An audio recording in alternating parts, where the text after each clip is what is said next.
porque la concepción está es que son los que ingresan la plata a la Ventas. empresa, ¿cierto? Ventas. Entonces, ventas son los que ingresan, entonces para venta las mejores convenciones, los mejores incentivos, los mejores premios. Y el Departamento de Recursos Humanos está conformado por una directora de Recursos Humanos que hace de todo. La de nómina y si acaso uno de salud ocupacional, porque la empresa tiene el paradigma de que no tienen como una retribución inmediata. Y uno ve mucho eso, de que hay otros departamentos a los que se les inyecta, pero el paradigma es que gestión humana no, está ahí por estar. Entonces lo asociamos Excelente. mucho con lo que estábamos mirando. Sí, como un gasto. Y lastimosamente el paradigma debe, lastimosamente o afortunadamente para las organizaciones que lo hacen consciente, es que el paradigma debe ser totalmente inverso. Gestión humana es un apalancador de las estrategias de los negocios, Claro. porque pone al empleado en el centro de la estrategia, ¿sí? La organización tiene estos valores, tiene estos propósitos, quiere compartir estos comportamientos para el empleado. ¿Desde dónde va a empezar el proceso estratégicamente a funcionar? Desde la selección y la provisión del talento humano. Desde ahí arrancamos a contribuir estratégicamente en la organización. Cuando identificamos las necesidades de compensación de nuestra población a partir de la descripción de sus cargos y sus roles, cuando ayudamos a apalancar el cambio desde la cultura organizacional, cuando ayudamos a diseñar los sistemas de compensación y nómina a partir de la lectura de estructuras organizacionales y entendemos financieramente eso, cómo lo soporta la organización. Pero cuando uno va a ver, profe, la realidad es que la estructura de los departamentos en la mayoría de las empresas, ¿cierto? Son 3 personas de gestión humana para una empresa de 450 empleados. O sea, no hay cómo se pueda llegar al ser y a trabajar eso que se debe de manejar, ¿cierto? Entonces hablamos también con la compañera, por ejemplo, un departamento de bienestar. Son muy pocas las empresas en Colombia que lo tienen, hablando de la realidad. Y eso también dependerá del momento de crecimiento y madurez del negocio. Hay empresas pequeñas, incluso medianas, que funcionan muy bien con procesos de gestión humana, simplemente provisión o selección, incluso a veces tercerizan procesos procesos disciplinarios, pago de nómina y pare de contar. Y si acaso seguridad y salud en el trabajo, y eso porque hay que implementarlo por ley, ¿cierto? Por ley, porque lo están exigiendo. Ajá, pero en la medida en que las organizaciones crecen y van entendiendo el valor que le aporta a la organización la gestión humana, entonces se le va dando más protagonismo y más poder a esta área transversal. Como les decía, ubiquémonos como en una línea que atraviesa toda la organización y todos los procesos.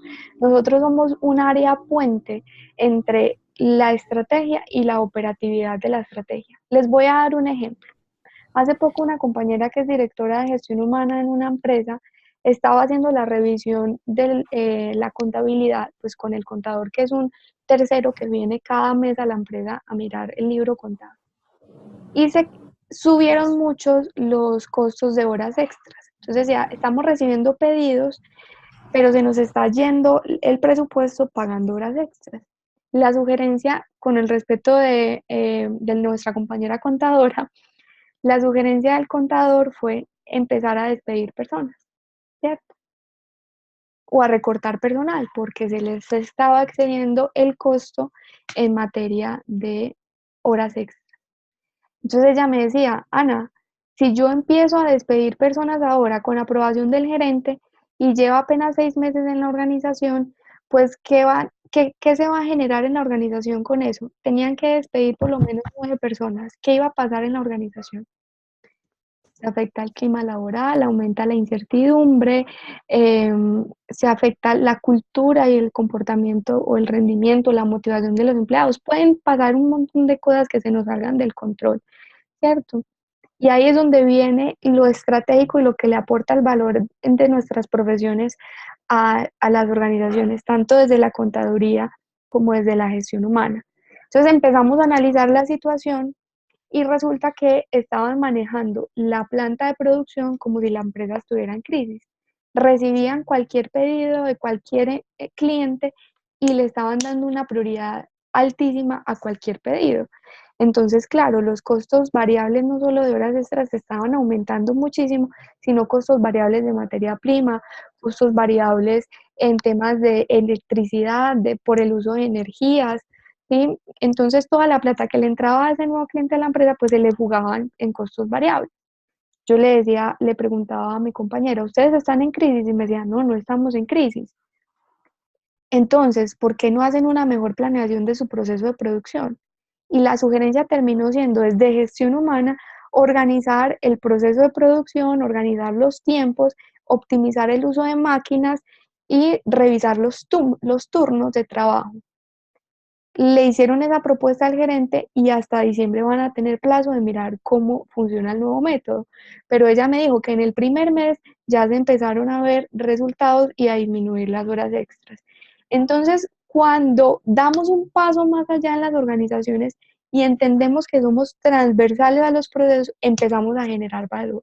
Entonces, miren ella lo que logró hacer desde gestión humana, intervenir y acompañar el proceso de producción, acompañar el proceso de contabilidad del negocio, hacer lectura más allá de cómo se está dando el manejo de costos y gastos en la organización. Y por otro lado, cuidar y gestionar la cultura organizacional, porque finalmente cualquier decisión que se tome va a afectar directamente la cultura y el clima organizacional. Entonces, sí me hago entender con este ejemplo de lo estratégico, nuestra labor en las organizaciones, que nos cuesta por los paradigmas que se han manejado, pero nosotros por eso estamos acá, porque tenemos ese reto de ir cambiando esa visión en las organizaciones. Soy un poquito más clara para ti, Lady, con el ejemplo. Sí, profe, súper claro, Ujú. muchas gracias. Guajibe, ¿ibas a decir algo? No, profe, casualmente el ejemplo, yo soy la contadora, ¿eh? Sí, tú eres la contadora. El ejemplo que usted puso, sucedió algo muy similar en la empresa donde laboro. Ujú. Nosotros somos un contratista de una empresa de telecomunicaciones en Barranquilla y también se nos habían incrementado todo el tema de horas extras y era porque estábamos sacando a la calle a hacer instalaciones y mantenimientos a todo el personal en festivos y domingos porque nuestro cliente así nos lo solicitaba, pero más allá de eso no había un análisis de si realmente todo ese personal estaba laborando las horas completas o solo sacábamos personal que iba a hacer 1 o 2 órdenes, que estamos hablando de 2 o 3 horas en un domingo, pero que igual había que pagarle completo. Entonces se hizo un análisis a partir de eso y pues se identificó que se estaba sacando gente por sacar y que, o sea, había gente que entraba y salía a la hora. A partir de eso, pues obviamente cada vez que había la necesidad de poder cumplir con las instalaciones y los mantenimientos que se generaban por temas de lluvias y bueno, una serie de situaciones que originaban daños en líneas, en internet, etcétera, se preveía muy bien la cantidad de personas que se necesitaban para poder cumplir con la necesidad que había de los clientes, más no era sacar toda la planta de personal, porque lo sacábamos simplemente porque el cliente así decía, no, sáquenla y la sacábamos todos los domingos. O sea, a raíz de esa identificación que se hizo, pues se logró disminuir el impacto que estaba generando el tema de horas extras. Increíble. Y mira que eso es lo que le agrega valor a tu profesión, ¿sí? No simplemente satisfacer una necesidad del cliente por retener el Sí, cliente, sino entender cómo respondes también a las necesidades de los empleados y a las necesidades de la organización. Esa es la base para tomar decisiones estratégicas y eso es lo que le genera valor al ejercicio de tu profesión. Excelente. Gracias por esa experiencia. Ok. Súper. Bueno, y vamos a la otra pregunta. Las organizaciones entonces, eh, si comparten paradigmas como los que hemos visto, no, aquí no se le hacen préstamos a estas personas, o aquí el área de gestión humana es más pequeña y tiene menor presupuesto que el área de ventas, por ejemplo. eh, las organizaciones comparten cultura, ¿y qué será eso que tanto hablamos de cultura? ¿Qué será eso entonces? Sí, nosotros hablábamos de todas las organizaciones tienen una cultura. que puede ser parecida, pero es específica, es propia de cada organización. Y comentábamos que esa cultura era más o menos como todas las creencias, los valores, la forma de actuar que se va generando en el grupo de colaboradores y se va transmitiendo de generación en generación, así como cualquier otra cultura. Y definimos que sí, que definitivamente todas las empresas tienen cultura. Así sea Excelente. implícita, pues sí, y no es perceptible, es algo Mm, que se da, pero todas definitivamente tienen una cultura. excelente. Y ahí tenemos un reto importantísimo porque la cultura, el mejor ejemplo es que la cultura hace a las empresas lo que la personalidad de las personas, ¿sí? Y ahí es donde funciona el famoso contagio. La cultura no se enseña, la cultura se contagia, ¿sí? Entonces, suena una palabra como muy fuerte, pero funciona como una especie de virus. Si yo todos los días entro a mi organización y digo buenos días, buenas noches, miro a los ojos cuando el empleado entra a la oficina, dejo de escribir en el computador y atiendo mirando a los ojos al empleado, pues ahí estoy generando que comportamientos y esos comportamientos se van a replicar, se van a contagiar, porque nosotros aprendemos más por lo que vemos que por lo que escuchamos. Sí, desde pequeños así funciona mucho, así funciona nuestro patrón de aprendizaje, aprendemos más por el ejemplo. Entonces, una organización puede enunciar en sus valores y lo debe hacer. Venga, nosotros compartimos el valor de la innovación, el valor del liderazgo, el valor del cambio, el valor del respeto. Pero de enunciarlo a vivirlo, o el valor de la proactividad, de enunciarlo a vivirlo, hay un tramo importante. Entonces, entre más coherencia hay entre el discurso y cómo lo viven las personas, pues mayor nivel de éxito y de ajuste va a haber en la organización. Por ejemplo, en una empresa, yo creo que es la misma empresa la que les hablaba del tema de producción, entraron dos empleados, dos vendedores nuevos. Resulta que el jefe de ventas no está haciendo bien su tarea. Ese jefe de ventas actual lo que hace es que tiene sus clientes propios y los gestiona muy bien y le va muy bien con esos clientes, pero no está muy pendiente de las metas de los clientes, las metas grupales del equipo de ventas. Entonces el equipo de ventas se empezó a relajar y se empezó a desmotivar porque dicen, pues me da lo mismo si tengo un cliente este mes o dos porque finalmente no me van a exigir mucho. Y llegaron dos vendedores nuevos. Entonces conversábamos, ¿qué vamos a hacer con esos dos vendedores nuevos? Porque o pueden llegar y ser absorbidos por esa cultura que se está generando, es una cultura que está saliendo ahí como de manera informal, de desmotivación, de desánimo, de creencia de que si se trabaja poco igual se gana lo mismo, ¿sí?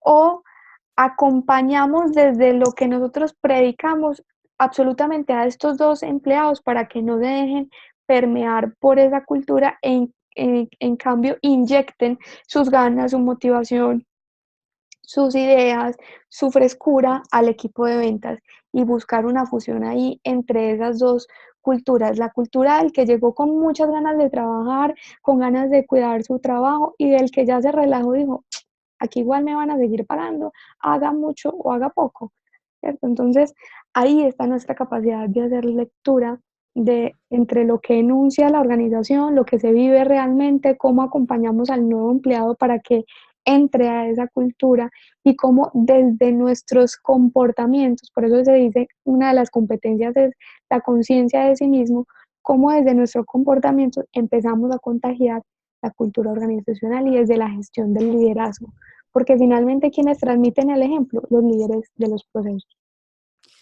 Ana, hay una cosa que es muy importante y es cuando uno tiene una cultura que no es la más adecuada y que hay que cambiar, ahí, además del contagio, es muy importante la repetición. La Ujú, repetición, la repetición, la repetición, porque desinstaurar una cultura que no es adecuada en una organización es mucho más difícil que generar una cultura nueva. O sea, claro. romper el paradigma es mucho más difícil y yo lo vivo, por ejemplo, en la mía, o sea, es de repetir, y el día que no se repite es como si se tuviera que volver a empezar. Es la consistencia de todo lo que se hace para que se vaya generando como el mensaje subliminal de hay que hacerlo, hay que hacerlo. Entonces es la repetición lo que muchas veces genera como el mayor impacto. Y ahí viene el apalancamiento de otros procesos. Internamente, desde comunicaciones o desde el área de mercado, hay algo que se llama endomarketing y cómo los empleados viven internamente la gestión de la comunicación y empiezan a sentir la empresa en la que trabajan como una marca de corazón y la hacen parte de su vida. Y para eso los procesos de endomarketing son muy eficientes en esa gestión de la cultura. Entonces, ahí vamos aunando más el tema de cómo la gestión humana es transversal a todos los procesos de la organización.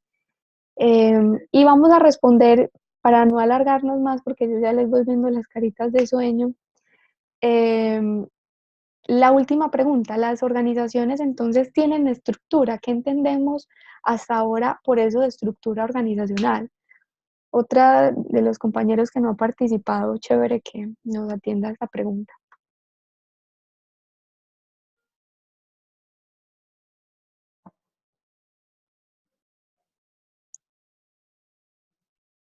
Bueno, o el que quiera. Hablamos más que todo de Uh-huh. que aunque no esté implícita, no esté firmada, expuesta en alguna parte visible, todas las organizaciones se organizan en grupos para hacer diferentes labores y actividades. Tienen diferentes metodologías de agrupación, de ser grupos interdisciplinarios, un grupo de líderes y liderados. Entonces, sí tienen como una estructura implícita dentro de sus labores, el desarrollo organizacional, y eso es lo que marca como la forma de hacer las cosas. Excelente. Más claro no lo podías explicar, Luisa. Y resulta que eso plantean los autores. Hay un autor que ustedes van a leer en el núcleo que se llama, que es de apellido Misberg, y él dice precisamente, una estructura organizacional se conforma de dos maneras, la estructura real, formal y la estructura informal. La estructura formal por lo general la vemos representada en un infográfico, en un organigrama. Hay tipos de estructura claramente definidos, lineales, que están muy marcados por la jerarquización, matriciales que están más marcados por los roles que cumple cada área o cada proceso al interior de la organización, por departamentos, cuando ya son empresas muy grandes. Ahora las famosas organizaciones TIL, que les recomiendo que lean ese documento, es muy interesante. Y luego la estructura informal, que es ya cómo se relacionan las personas al interior de la empresa de acuerdo a sus roles, a sus cargos y a sus roles. ¿Sí? Porque yo puedo decir acá, es que esta persona es la coordinadora y la jefe de esta área, pero resulta que el área no la percibe como su líder. Y para tomar cualquier decisión o para consultar algo, es a donde el jefe inmediato de esta coordinadora. ¿Sí? Entonces, ¿cómo se relacionan la estructura formal con la estructura informal? Nos da cuenta de la estructura real de la organización. ¿Sí? Hay organizaciones también que dicen, no, nosotros somos una estructura, tenemos una estructura TIL o una estructura matricial en donde cada persona tiene su autogestión y su autonomía a la hora de ejercer el cargo, pero como opera en la realidad es que para tomar cualquier decisión tiene que ir a consultarlo primero a su jefe y su jefe a su jefe, entonces termina siendo en la informalidad una estructura totalmente lineal y jerárquica, ¿cierto? Entonces, es que nosotros como gerentes del talento humano sepamos identificar esas estructuras reales de lo que quiere la organización y cómo lo vive la organización. Y eso más adelante vamos a ver cómo se conecta con las estrategias y cómo se conecta incluso con el manejo de los recursos, porque no es lo mismo soportar una estructura lineal en términos de nómina, donde los costos son muy altos desde la jerarquización de cargos, o una estructura matricial en donde la nómina es un poco más homogénea en los niveles de cargo. ¿Sí? Entonces, bien interesante esto. Vamos a ir cerrando el tema por hoy. Esto es como un abrebocas de, para la introducción al núcleo y las posturas o la invitación de las posturas como gerentes del talento humano a las que vamos a estar dirigiendo los contenidos del núcleo. Y dediquemos unos 2 minuticos a acordar 2 cosas. La primera es, ¿Les parece si iniciamos la videoconferencia y eso queda grabado y monitoreado a las 8 de la noche los jueves? ¿Les queda fácil? ¿Es un horario cómodo para ustedes? Profe, sí, yo estoy de acuerdo. Sí, a las 8 mejor, sí. ¿A las 8? Listo. Sí, yo Ok. también a las 8. Ok. Y en este núcleo le van a dar continuidad al trabajo de la bitácora. Esta bitácora tiene algunas variaciones en las preguntas. Además del entregable final de la bitácora, ¿cómo les va si yo les pongo por ahí otros 2 trabajos adicionales? Por ejemplo, una participación en debates, ¿sí? Y la elaboración de un infográfico, un resumen de lectura o de un examen, dos actividades evaluativas adicionales que compensen la elaboración, que complementen la elaboración de la bitácora. ¿Están de acuerdo con eso? Bitácora la vamos a elaborar igual en los mismos grupos. Sí, pueden continuar en los mismos grupos, pueden continuar con la misma problemática. Y esa también es una actividad grupal. Y las otras 2 serían individuales, entonces. Sí, serían individuales. Listo, profe, no hay problema. El ¿Están de debate es acuerdo? rico. Ok, El debate es muy rico porque uno se retroalimenta mucho de como de las opiniones de los otros. listo. Entonces, el fin de semana les tengo preparado, yo les por ahí les anuncié un poquito si tenía debate, pero quise esperar a la videoconferencia para que todos estemos de acuerdo. Y ya a más tardar el domingo van a tener abierto un debate que durará 3 días, entonces, para que los 3 días entremos, interactuemos, participemos, contradigamos, argumentemos y eso nos dé más elementos para la próxima videoconferencia. ¿Listo? Listo. Ok. Bueno, chicos, ¿alguno quiere comentar algo antes de cerrar esta sesión? O sea que O quedaría la bitácora, Y el debate el y debate y de pronto un quiz o una entrega de una reflexión personal o de un resumen de algo personal frente a una temática, una problemática, pero que no sea ok. un escrito de más de 500 o 600 palabras, pues personal, sería, algo no profe, muy muy largo. bueno algo como una reflexión acerca de las empresas donde trabajamos, como algo que pueda ser aplicable. ¿Les parece? Excelente, Sí, lo listo. podemos hacer como Entonces, algo sobre la empresa.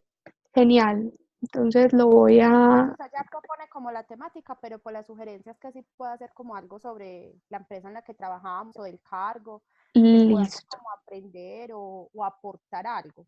perfecto. Ok, gracias por esa intervención, súper. Bueno, chicos, me encantó conocerlos y arrancar esta primera videoconferencia. La próxima sesión nos vemos entonces a las 8 de la noche. Muchísimas gracias por este espacio y descansen.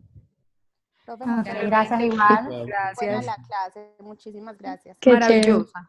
Gracias, Me alegra profe. que les haya gustado y gracias por su participación. Muy chévere.